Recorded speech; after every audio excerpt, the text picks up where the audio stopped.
हैं, मरकर भी वो लोग अमर हो जाते हैं। खुशनसीब है वो लोग जो वतन पर मिट जाते हैं, मरकर भी वो लोग अमर हो जाते हैं।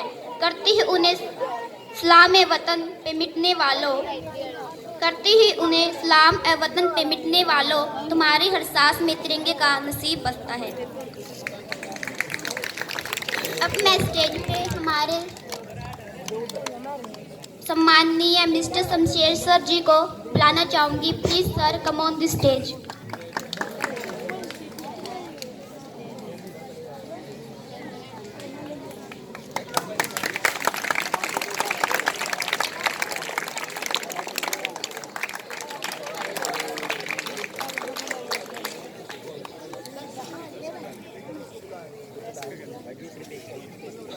भारत के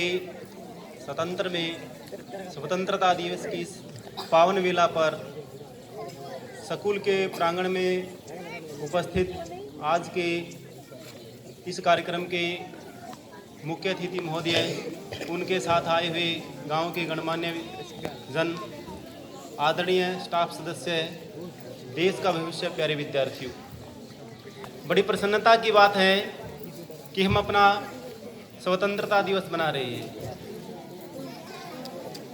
एक बार मेरे साथ ऊंची आवाज में कुछ उद्घोष लगाएंगे। भारत माता की वंदे वंदे।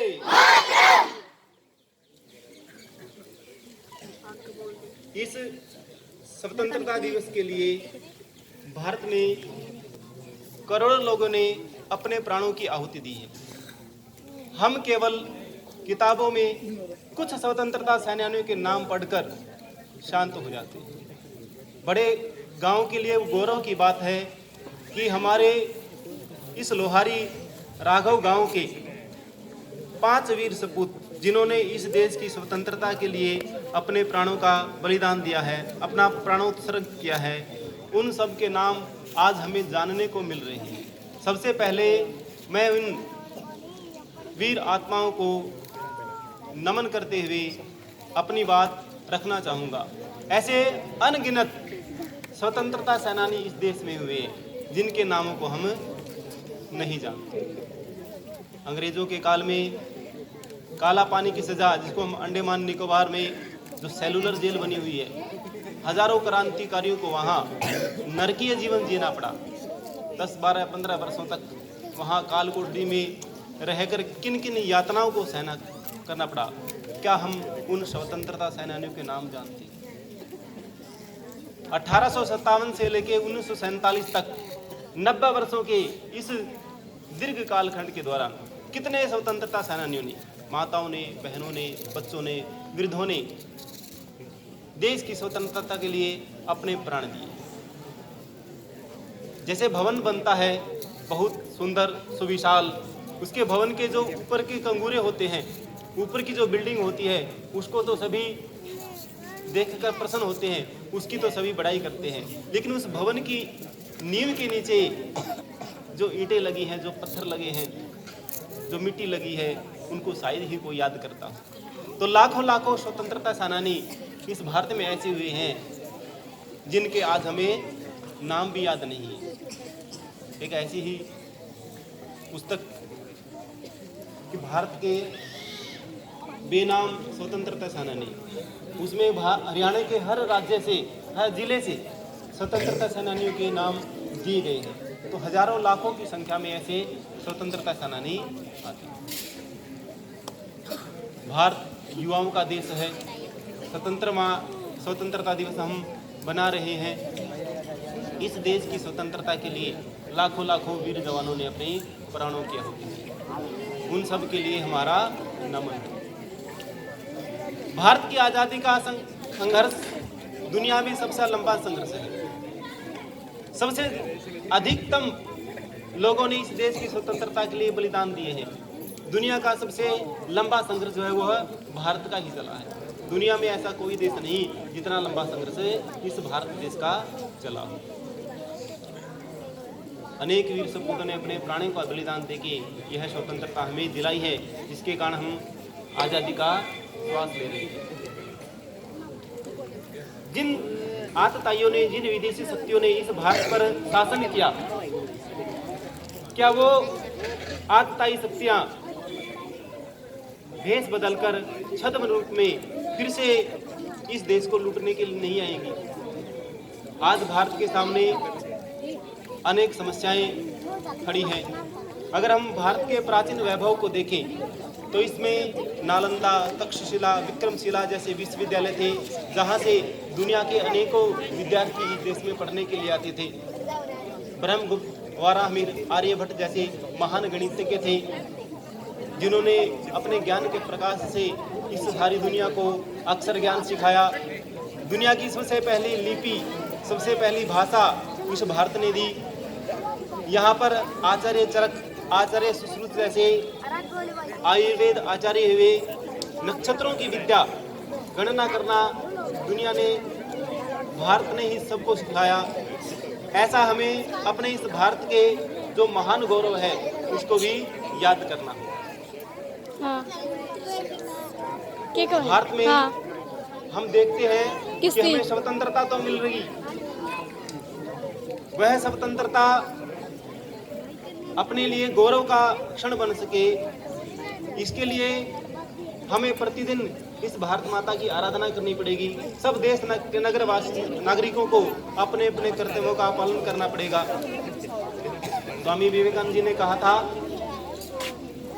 अगर हम 50 वर्षों तक केवल भारत माता रूपी देवता का अगर स्मरण करें, उसकी पूजा करें, तो भारत फिर से विश्व गुरु बन जाएगा। उन्हीं की पुत्री बहन निवेदिता ने कहा था, अगर भारत का प्रत्येक नागरिक 10 मिनट तक, प्रतिदिन 10 मिनट तक भी भारत माता का स्मरण करेगा तो यह देश फिर से विश्व गुरु बन जाएगा।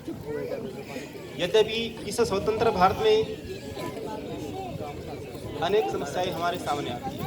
सबसे बड़ी समस्या है रोजगार की समस्या, राजनीतिक सामाजिक भ्रष्टाचार की समस्या, देश के नागरिकों के अंदर सत चरित्र निर्माण की समस्या।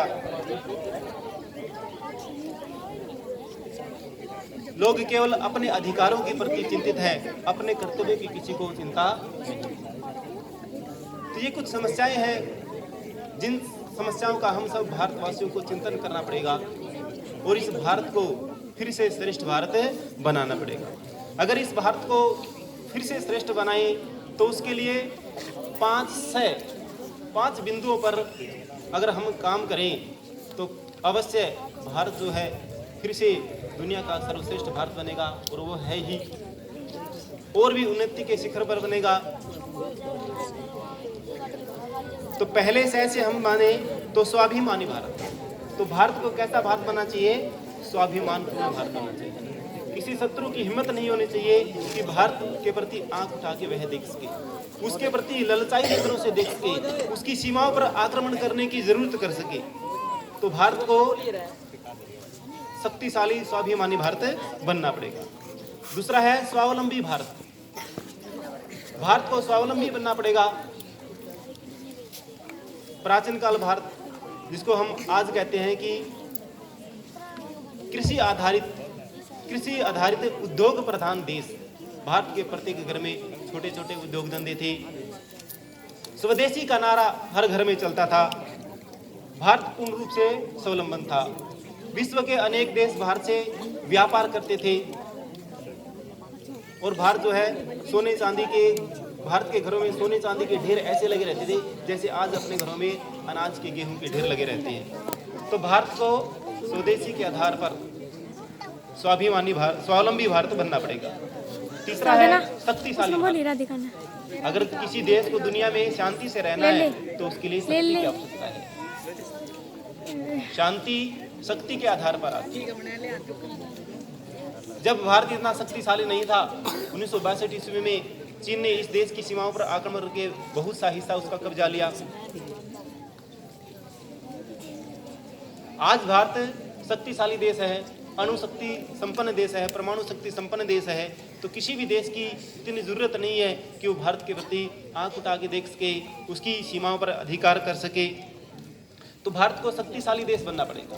आज हम देख रहे हैं रूस और यूक्रेन का युद्ध हो चुका है। 1.5 वर्षों से यह युद्ध चल रहा है। इस देश में इस विषय में एक संधि चली थी, परमाणु अप्रसार संधि, कि हम कौन ऐसा देश है जो अपने देश के परमाणु हथियारों को नष्ट करना चाहेगा। तो उस पर हस्ताक्षर करके अपने देश से परमाणु हथियारों को नष्ट करने वाला पहला देश था यूक्रेन। और आज देखिए यूक्रेन की कितनी बुरी हालत हो गई है, उसकी सारी इकोनॉमी, सारी व्यवस्थाएं तहस नहस हो गई है। बड़े बड़े आलीशान शहर, इतने सुंदर सुंदर शहर आज उजाड़ बन गए। क्यों? क्योंकि उसके पास शक्ति कम हो गई। अगर उसके पास परमाणु बम होते, परमाणु अप्रसार संधि पर वह हस्ताक्षर नहीं करता, तो रूस की इतनी हिम्मत नहीं होती कि वो यूक्रेन की ऐसी हालत। इसलिए अगर किसी देश को, किसी नागरिक को, किसी व्यक्ति को शांति से जीना है, उसके लिए शक्ति का होना अत्यंत आवश्यक। फिर है समरस भारत। अगर भारत की गुलामी का, भारत की पराधीनता का विचार करें तो उसमें बहुत से बिंदु आते हैं कि भारत अपने प्राचीन गौरव को, प्राचीन वैभव को भूल गया था। भारत के लोग आपसी मतभेदों में पड़ गए थे। भारत के अंदर जो समरसता है वो नहीं रही थी। इसी फूट का लाभ उठाते हुए, वो चाहे मुगल हों या अंग्रेज हों, उन्होंने फूट डालो राज करो की नीति के तहत इस देश के राजाओं के बीच में, इस देश के अंदर धर्म और जाति के नाम पर विभेद पैदा किया। समाज की जो समरसता थी उसको तोड़ा और देश को बहुत लंबे समय तक परतंत्र बनाए रखा। तो ऐसा भारत को समरस भारत नहीं बना। जैसे हम मकर संक्रांति के त्योहार पर रेवड़ियाँ खाते हैं, उसमें तिल और जो गुड़ है वो आपस में मिल जाते हैं, ऐसे ही पूरे भारत के लोगों को समरस होकर जीना पड़ेगा। हमें अपने धर्म, अपने पंथ, अपने मत, अपनी जाति से ऊपर उठकर एक भारतीय होकर रहना पड़ेगा। ऐसा समरस भारत जब बनेगा, ऐसा शक्तिशाली संगठित भारत जब बनेगा, तो किसी भी शत्रु की इतनी हिम्मत नहीं कि वो भारत के ऊपर आक्रमण कर सके, क्योंकि भारत के प्रत्येक लोग उस आत्ताई शक्ति का मुंह तोड़ जवाब देंगे। फिर पांचवा जो बिंदु है वह है संस्कारित भारत। भारत के प्रत्येक नागरिक को संस्कार युक्त बनना पड़ेगा। भारत की आज़ादी के साथ आज़ाद हुए इजराइल, जापान, चीन जैसे देश आज कितनी ऊंचाइयों पर पहुंच गए। वहाँ आधुनिक शिक्षा के साथ कितनी अच्छी संस्कारित शिक्षा दी जाती है। बड़े दुख की बात के साथ कहना पड़ता है कि आज के युवा में एक प्रकार से संस्कार भी उत्पन्न होती जा रही है। स्वतंत्रता के नाम पर वो स्वच्छंद होते जा रहे हैं। तो हमें संस्कार युक्त भारत बनना पड़ेगा। हम देखते हैं आज में आसपास कि जो राष्ट्र की संपत्ति होती है, गांव की संपत्ति होती है, समाज की संपत्ति होती है, उसको ऐसे ही नुकसान पहुंचा देते हैं, तोड़ फोड़ कर देते हैं। पार्क में देखते हैं जो बैठने की सीटें होती है उनको तोड़ देते हैं। स्कूलों में स्कूल की संपत्ति को, अन्य सामाजिक स्थलों पर समाज क्यों? क्या हमारी शिक्षा में संस्कार की बातें नहीं? क्या हम स्कूलों में केवल नौकरी कैसे प्राप्त करें, रोजगार कैसे प्राप्त करें, यही शिक्षा ग्रहण करने आते हैं? हमें रोजगार, नौकरी की शिक्षा तो प्राप्त करनी है, साथ में हमने संस्कार युक्त शिक्षा भी प्राप्त करनी है। तो ये 5 है: स्वाभिमानी भारत, स्वावलंबी भारत, शक्तिशाली भारत, समर्थ भारत और संस्कार युक्त भारत जब बनेगा तो भारत फिर से विश्व गुरु बन जाएगा।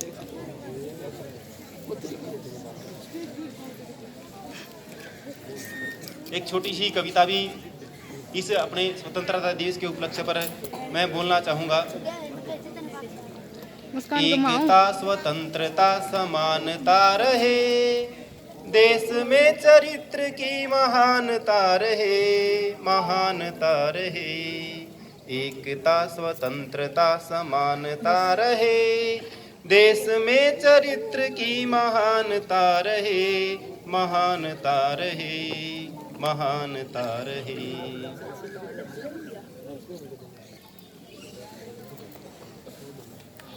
कंठ है करोड़ों गीत एक राष्ट्र का, रंग है अनेक चित्र एक राष्ट्र का, रूप है अनेक भाव एक राष्ट्र का, शब्द है अनेक अर्थ एक राष्ट्र का।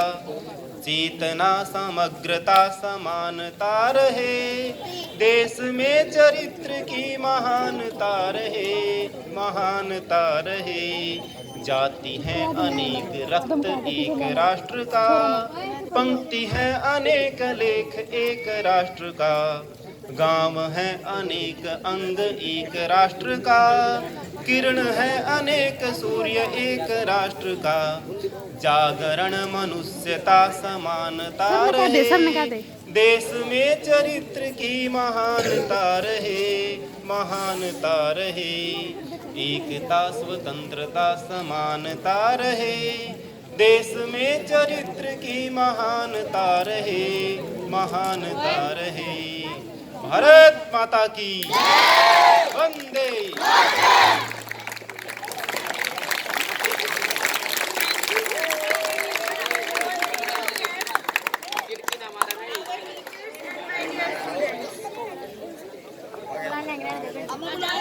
पक्का हमें गर्व है कि हम एक स्वतंत्र राष्ट्र के होने का सबूत है।